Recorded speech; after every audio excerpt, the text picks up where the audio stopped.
Welcome to IELTS Listening. Today, we study IELTS 16 Test 4, Part 1, Holiday Rental. This part has 10 fill-in-the-blank questions. The answer limit is one word or a number. All questions are keyword location. You need to catch key information in the recording. 3 core strategies: predict answer type, locate keywords, and watch for traps. This is a phone call about renting a holiday cottage. Customer Tom talks to landlord Shirley. The first topic is about dates and prices. It covers questions 1 to 3 from turn 1 to turn 4. The second topic is about the cottage name and spelling. It covers questions 4 to 7 from turn 5 to turn 7. The third topic is about other details. It covers questions 8 to 10 from turn 8 to turn 10. The heat map shows questions 1 to 3 are in topic 1, questions 4 to 7 are in topic 2, and questions 8 to 10 are in topic 3. Common traps here: correction traps, spelling traps, and format changes. Be careful.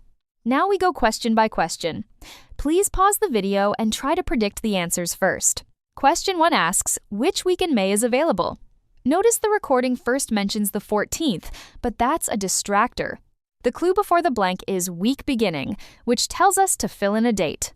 In the recording, Shirley says, it's free the week beginning the 28th, so the answer is 28th. Note, the recording first says the 14th, but it is corrected to the 28th.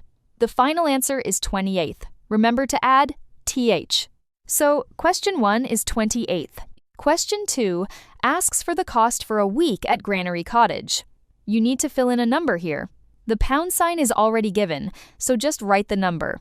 The clue in the question is cost for the week. This helps us find the price Shirley mentions in the recording. Shirley says, that's the beginning of high season, so it'd be £550 for the week. The answer, 550, is given directly here. So the answer is 550. Remember, don't write 550. The question asks for a number. Question 3, Chervil Cottage. This is a proper noun. The recording will spell it out letter by letter, so you need to listen carefully and write it down. The clue word is cottage. The blank is before cottage, so we predict a name goes here. In the recording, Shirley says Chervil, C-H-E-R-V for Victor I-L. She spells out the word. Pay attention to the spelling, C-H-E-R-V-I-L. The letter V is represented by Victor, and I and L are given directly. The answer is Chervil. Remember to capitalize the first letter. Question 4 asks what the building originally was. The phrase originally A tells us we need a type of building. The clue is originally A, so we predict a type of building. In the audio, Shirley says the building was built as a garage, which directly matches. The audio directly says built as a garage, so the answer is garage. Just copy the word and be careful with spelling. The final answer is garage, fill it in the blank. Question 5 asks what you can walk into from the living room through French doors. Be careful, there is a trap here. The clue words are French doors and walk through. Predict the answer is a place name. Shirley says you get to it from the living room through French doors. Here, it means the garden. Be careful, Shirley mentioned patio earlier, but she said patio won't be ready until May, so we cannot fill in patio here. The correct answer is garden. So, the answer is garden. Be careful with the spelling, don't write garden. Question 6. The blank is in the facilities section of the notes. We need to fill in the type of parking spaces. The clue words are several, spaces at the front. We can predict the answer is a noun related to parking. In the recording, Shirley says parking isn't a problem. There's plenty of room at the front for that. Here, parking directly matches the blank. Be careful not to mistakenly write room or space. The question asks for the type of spaces, and the recording clearly says parking. So the answer is parking. Pay attention to the spelling. Question 7. What fuel does the stove burn? The blank is after stove that burns, so we need a noun. The clue words are stove and burns. In the audio, Shirley says light a fire and stove, then says provide all the wood. The audio directly says provide all the wood, so wood is the answer. Don't be confused by coal later. Wood is the correct answer. Final answer, wood. Remember the spelling W-O-O-D, not would. Question 8 asks what view you can see from the living room. The note says views of old from living room. The clue words are old and living room. We can predict the answer is a type of view or building. In the recording, Shirley says, "There's a famous stone bridge. It's one of the oldest in the region, and you can see it from the living room." So the answer is bridge. Be careful not to write hills or monument because those are seen from the bedroom. Question 9 asks what you can see on the hilltop from the bedroom. The word hilltop tells you to listen for a specific landmark or building. The clue words are hilltop and bedroom. In the recording, Shirley says the bedroom window looks in the opposite direction and has a view of the hills and the monument at the top. The recording directly says monument at the top.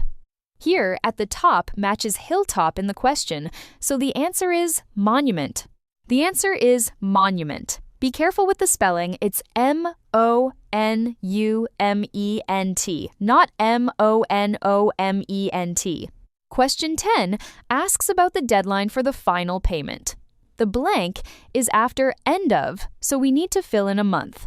The clue word in the question is end of, which tells us we need to fill in a month. In the recording, Shirley says, "You're coming in May, so the last day of March, please." Here, last day of is a synonym for end of in the question. The recording directly says March, so the answer is March. Be careful not to be confused by May earlier.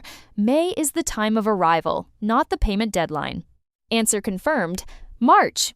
Now, let's summarize the 2 types of tricks that appeared in this listening. The first one is the format trap. The recording says a spoken form, but the answer needs to be written as a number. For example, questions 1 and 2. The recording says 125. You write 125. It says 300, you write 300. The second one is the spelling trap. The recording spells out the word letter by letter, so you need to listen carefully to each letter. For example, question 3. The recording spells B-R-A-D-F-O-R-D, so you need to write Bradford. Remember these tricks so you can spot traps faster in the exam. Next, let's look at the vocabulary. Now, let's summarize the important vocabulary and spelling from this listening. Question 1 answer, 125. Remember, 125 is written as a number, not words. Question 2 answer, 300. 300 is written as 300. Pay attention to the spelling of hundred. Question 3 answer, Bradford. Pay attention to the pronunciation of B and D and the position of the letter R. Question 4 answer, library. Pay attention to the spelling of this word. It has 2 R's. Question 5 answer, parking. Pay attention to the ing ending. Don't miss the G. Question 6 answer, garden. Pay attention to the pronunciation of the letter A. Don't write it as garden. Question 7 answer, station. Pay attention to the ST sound. Don't write it as station. Question 8 answer, bridge. Pay attention to the G sound. Don't write it as bridge. Question 9 answer, hotel. Pay attention to the pronunciation of the letter H. Don't miss it.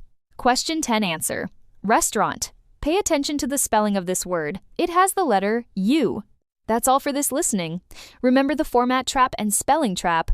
Practice more, and good luck on your exam.